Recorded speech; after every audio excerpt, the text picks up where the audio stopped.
Welcome back. Todd Blanche has lost the support of one key Republican senator, Maine's Susan Collins.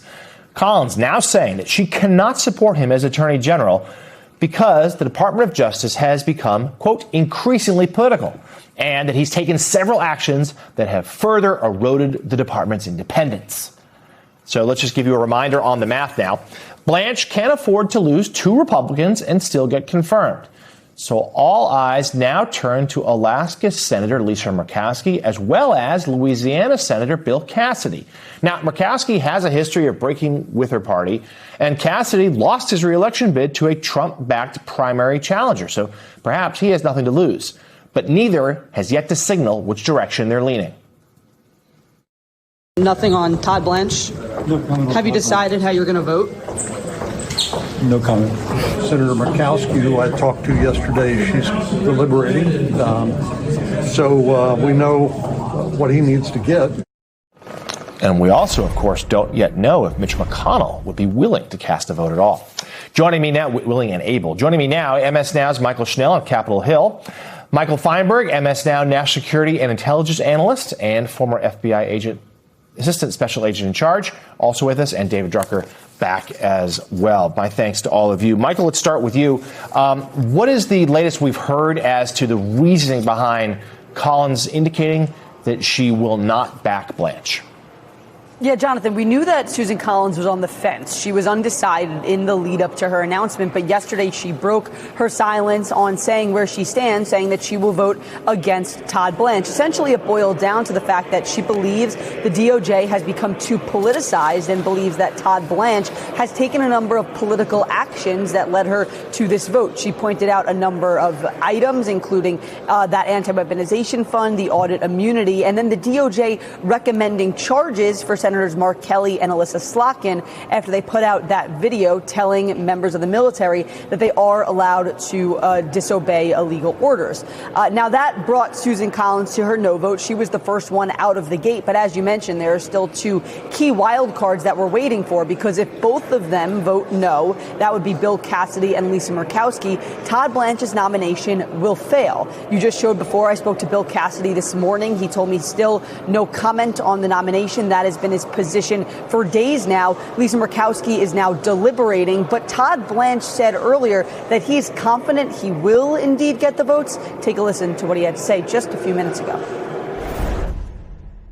I've been talking to Republicans and Democrats for the past several months, and I'll continue to do so. And my team has been as well. So, no, I'm not worried about what's going to happen over the next couple of days. I'm not going to do anything except continue to communicate with anybody who has questions about anything involving the department that I can answer, or me personally that I can answer.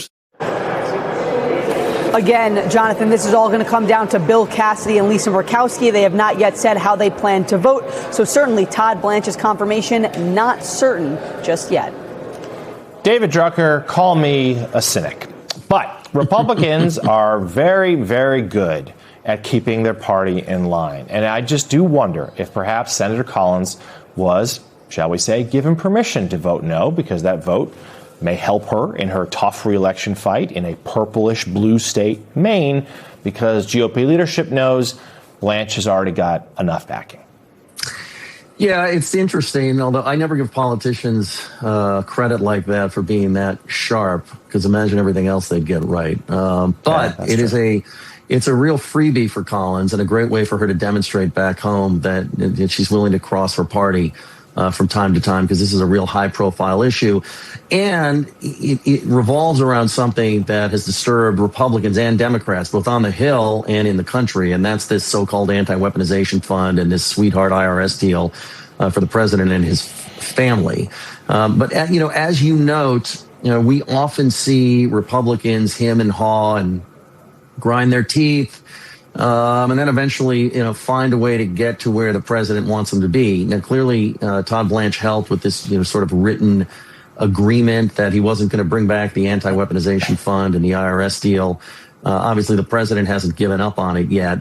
And so I don't think we can count on his confirmation. On the other hand, I think Cassidy's general silence sort of leads me to believe that he may not want to be out front and doing the president any favors, but that he may want to do John Thune a favor. You know, John Thune has a lot of political capital with many Senate Republicans, with most of his members.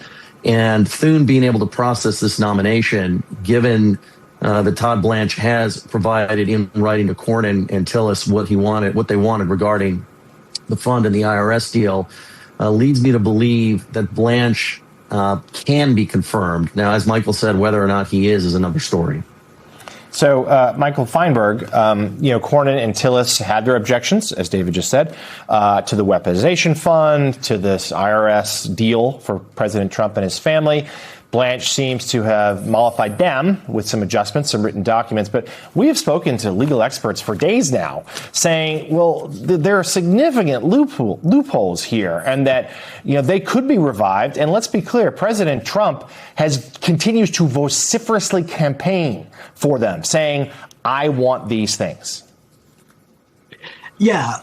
Look, I don't know why even if what you just posited, isn't true. I still don't know why anybody would put stock in Todd Blanche's various affirmations and promises during his confirmation hearings.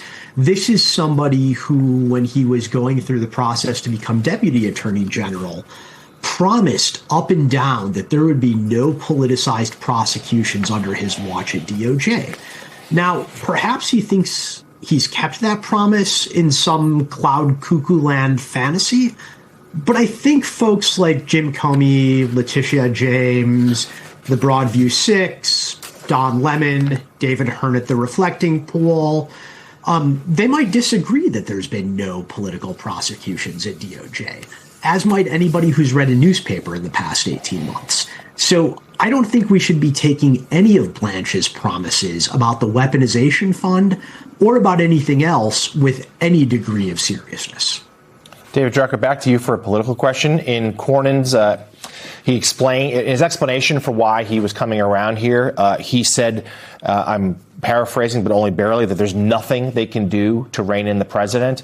And as soon as he said that, I heard from a number of Democrats saying, boom, that's a line. That's an argument we're going to take because so many Americans are tired of the free reign that Donald Trump has, and that this would be a convincing argument to flip the Senate blue, to actually do their duty and provide some sort of check and balance for the chief executive.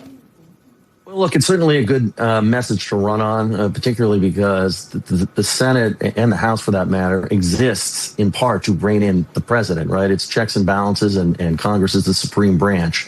It's Article 1. Is this the big difference maker in some of these red states where Democrats have to win in order to take back the Senate? Unclear, just given where voters' priorities are. But this is a juicy soundbite that certainly does Republicans no favors and could boost Democrats in particular places. All right, David Drucker, Michael Schnell, our thanks to you both. We appreciate it. Michael Feinberg, please stick around.